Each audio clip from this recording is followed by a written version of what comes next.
Down to 1 remaining. 10 yards still left on second down. On play action, it's Brady. To the left side and complete for Julian Edelman. And he gets this one all the way down inside the 15. The former 7th-round pick, Julian Edelman, just continues to have such a productive career. And has made himself into a receiver. Remember, he was a college quarterback, and not just a productive one, a very good one. At Kent State, right? Yes, a great leader, a guy who could make plays with his feet and his arm. Got to the NFL and had to convert into being a receiver and was drafted that way. And that conversion, oh boy, it's been good. They go play action here on first down. Into double coverage, and it's intercepted. A great read, and it's picked off.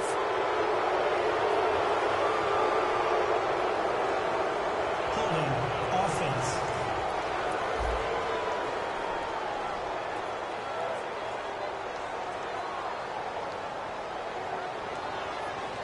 And you, as a former defender, should know that the referees are watching this closely, defensive holding. They watch it awfully closely. I sure wish they'd let it be 5.5 yards like they do for the offensive guys. But in this case, they were strict with the rule.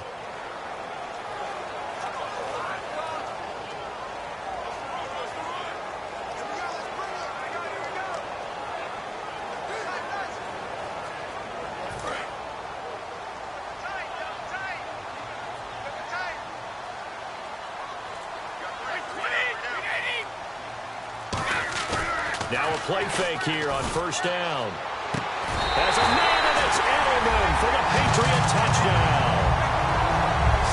Julian Edelman, a 7-yard touchdown grab. And the Pats have taken the early lead. Well, that didn't take long. The turnover instantly almost turning into points. And when that happens, a lot of teams have the mentality of let's strike right now. You've got them off balance after the turnover or the takeaway. Let's go get it. And that's exactly what they did.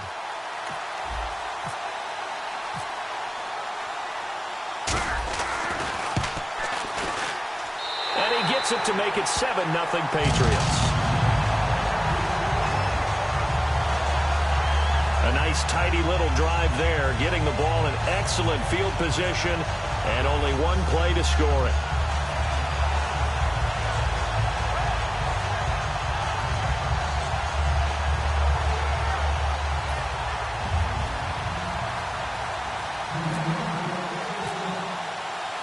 Gostkowski now, after the touchdown, he'll send this one away. And this will not be returnable. It's out of the back of the end zone for a touchback.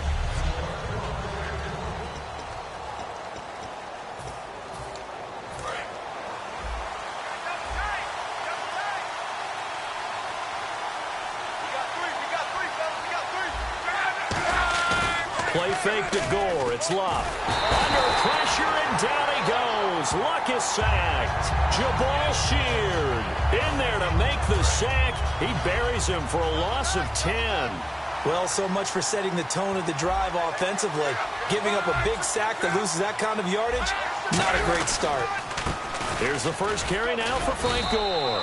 And that closed up quickly there as he gets it up only to about the 17. And they only get a yard back there. They'll be left with a 3rd down and long.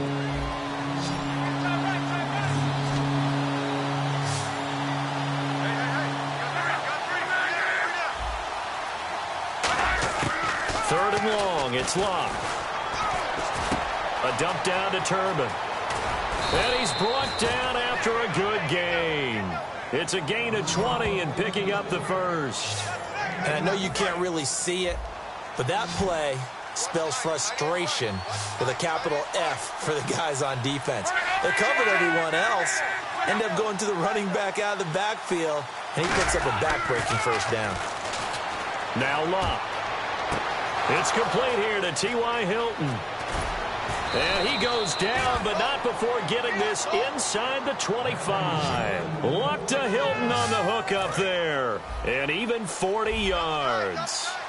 Coaches really don't care from what position they get this. but run after the catch ability, rack ability, is often the difference between winning and losing and changing field position. A solid run on first down. Gain of 7 leaves them with a 2nd and 3. See if they stay on the ground for 2nd down. I think Frank Gore runs on doubt. And what I mean is, he's 33, and everyone keeps thinking this is the end, yet he keeps going. I think something that gets overlooked, though, to your point, most rushing yards of anybody currently in the NFL. Amazing. Big-time career. And here comes play number 6 on this drive. No matter what defense is called versus a running play, linebackers are telling the defensive guys up front, you take care of the offensive line, keep us uncovered, let us run to the ball, we'll make big plays. Well, that paid off there. All the guys up front, the big fellas, they controlled the 5 offensive linemen. That allowed the line. Back with Charles Davis, I'm Brandon Gaudin. The Colts in possession of the football to begin quarter number 2. They are, however, facing a 4th down situation.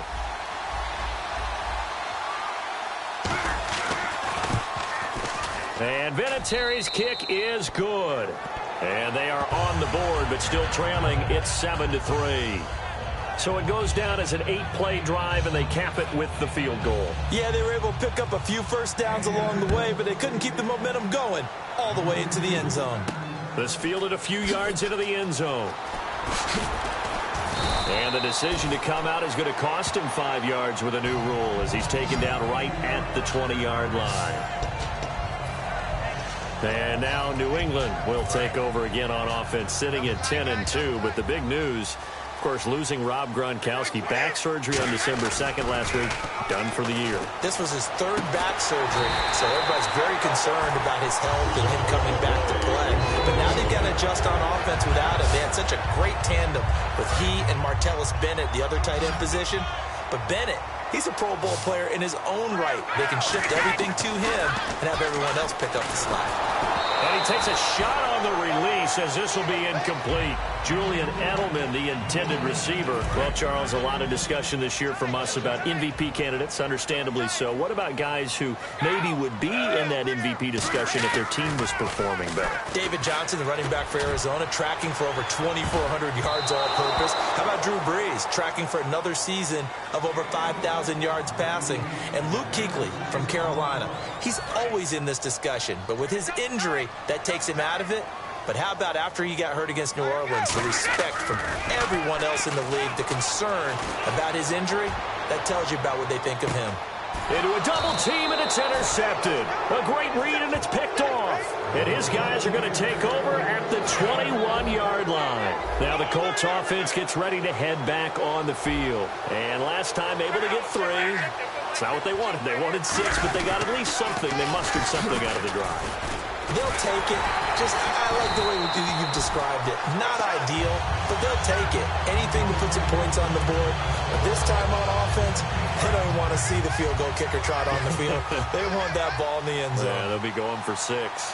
So nothing there. I don't know that that's all in the back, though. You got to look at blocking there, don't you? I would agree with that totally. At some point, they have to win at the point of attack. Instead, it was the defense getting it done again and holding them to no gain. 8 yards there on the carry, and now they're left with a much more manageable 3rd and 3. So much of the game today, we're looking for hybrid players, guys who can do a combination of jobs. And anyone who plays a strong safety position, now more than ever, is a hybrid-type player. Half defensive back that covers passes and half linebacker that makes tackles. We just saw the linebacker make that play.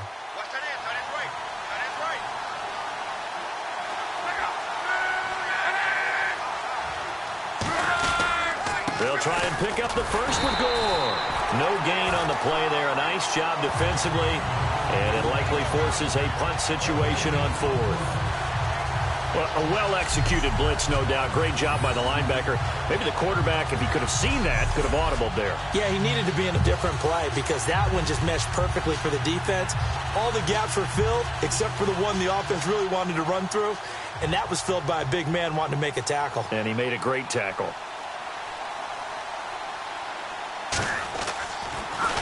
And he'll get this away into the icy winter air. And that one hits a little too close to the goal line, and it continues into the end zone for a touchback. Tom Brady leads the offense out for their next possession. He's got the lead here in the second quarter. He's thrown the touchdown, but also an interception. As a quarterback, does that interception, even though you're playing while your team's got the lead, does that always stick in the back of your mind a little bit?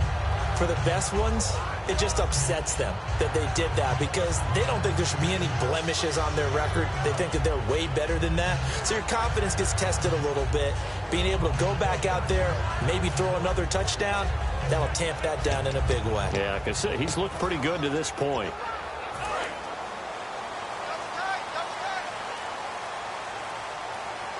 Blunt, the lone running back. They go back to the air here after the INT on the last drive. And he'll get this up to the 34-yard line. It's a pickup of 14 there, and it'll be first down, New England. Partner, as a quarterback, sometimes you just got to know when the clock has gone off in your head, it's time to go. Tuck it and get all you can. Play action. Now it's Brady. He's going to fire one deep, middle of the field. And that one falls incomplete. Looked like he might have had position there, but he couldn't hold on at second down. Have to give a lot of credit to the defense on that play. They were prepared. Ordinarily, when they take the big shot downfield to the big guy, that's usually a mismatch that the offense is used to winning. But the preparation showed for the defense, and they were able to bat it away.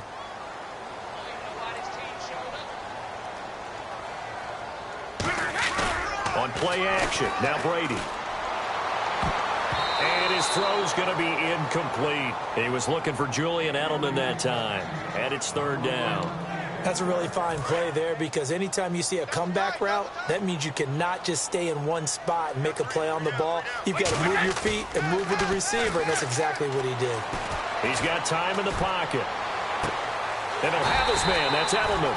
And he's got the first down yardage before being taken down at midfield. Well, we always hear about the connections some quarterbacks have with certain receivers. I think this guy has a connection with just about everyone. Didn't mind throwing it in there against double coverage to him. Shows some confidence, supreme confidence. Big-time confidence that he would make the play for him, and he did.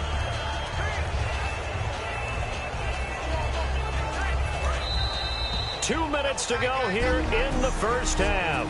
Back to Foxborough after this. A reminder coming up at halftime. Larry Ridley will join us from Orlando with our halftime report. But business to take care of before that. Sliding out of the pocket. And he'll be brought down at the 45-yard line. 5 yards on the pickup, and it's a second down. Yeah, he only gets a few yards on 1st and 10, but he's better off doing that than throwing an incompletion or even worse, an interception. Now a play fake. Brady. Over the middle, and it's incomplete. Martellus Bennett, the intended receiver. And now it's third down.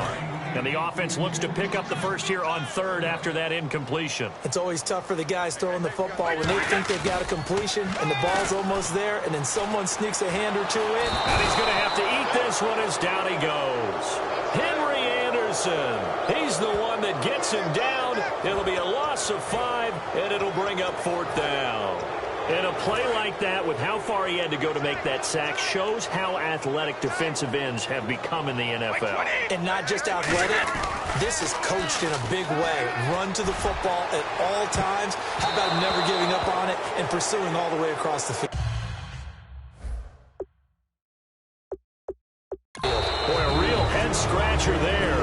And this defense will take over right at midfield.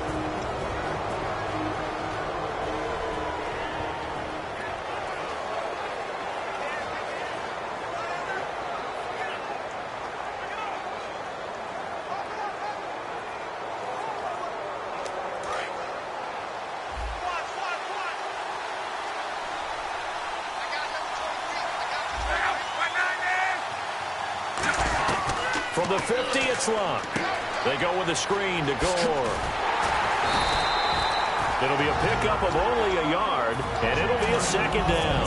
Now, whistles come in. We're going to get a timeout here by the offense.